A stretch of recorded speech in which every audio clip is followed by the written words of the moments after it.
Welcome to the Bottom Line Sports Show here on YouTube.com. Today we're going to talk boxing. We're going to talk about Amir Khan and where does he go after his knockout defeat in the fourth round to Danny Garcia. Yeah, so I'm talking about Khan and where does he go next after his devastating fourth round loss. His record now stands at 26-3 with 18 KOs, I believe, and 2 knockout defeats. And I've been digging deeper into the former Olympic silver medalist's career. I'm not actually that impressed with some of the guys on his list. I mean, yeah, he's beaten Paul Malignaggi, who's currently a world champion, but Paul Malignaggi has no power in his fists. I think last time I heard, he knocked out 3 people in 20 fights or something. An aging Barrera, that fight should never have been stopped. I think it was Casillas, which was a hard fight, very durable. But again, Khan was always expected to win that. The only fight I can remember him taking a really good few punches is the Maidana fight. But again, Maidana rocked Khan hard. I believe it was at the end of the 7th on the bell. If that was in the middle of the round, Khan would have been out of there. So yeah, his losses have been to Brady Prescott in under a minute. Lamont Peterson, who actually, to be fair to Khan, I had Khan winning that by 8 rounds to 4. But no, that's boxing. Different interpretations of the same fight. Danny Garcia, wow. I don't know if you guys seen this in the States, any of the people from the States watching, but the pre-Khan fight show over here, they're showing some Khan sparring with just a local boxer, and the amount of times he got hit by the left hook by that guy. Guess what punch knocked Khan out? Well, it didn't knock him out, but guess what punch did the damage for that heavy knockdown in the 3rd round? It was the left hook, a crude left hook as well by Danny Garcia, who is an unbelievable talent in Philadelphia. Philadelphia fans love their fighters, of course, alluding to Rocky Balboa.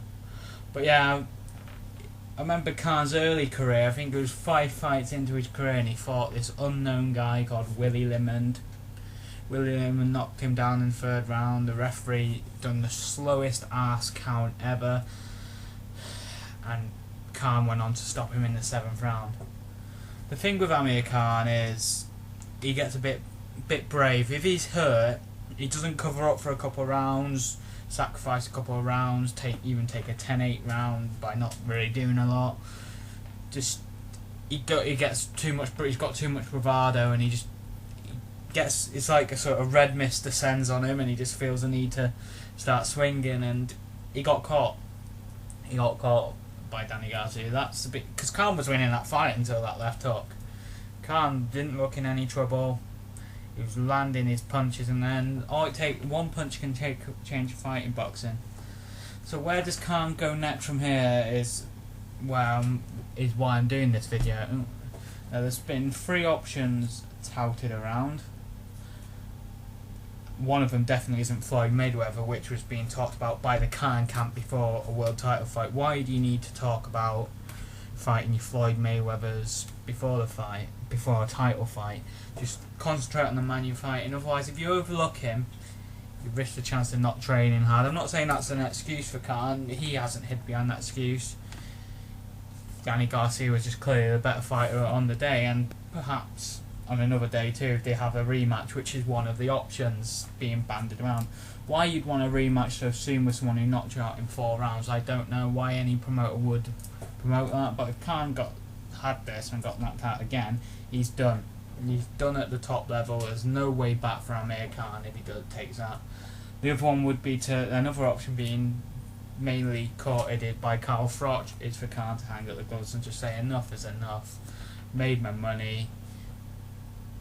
I've made my money. Just get out whilst he can before he perhaps lose another one. Another one is he's done all he can in the 140 junior welterweight, light welterweight division. Maybe move up to 147, of course, the welterweight, and go after, as mentioned earlier, a rematch with Paulie Malignaggi. Now, Malignaggi said after the Khan fight he would fight Khan again. Why don't you see his money where his mouth is and try and get yourself a world title? Because Khan would beat Malignaggi and he would stop him again. They're the 3 options that are being bandied around, but here's an option for me, and it's a risky option for Khan.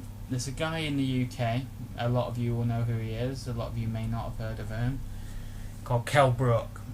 Kell Brook is destined for big things in boxing, and it's a dangerous strategy for Khan. Why not see if Kell Brook wants a local domestic tear up? Khan loses, Brook takes his place. Brook then goes on up to win to fight for world championships, because Brook will be that good.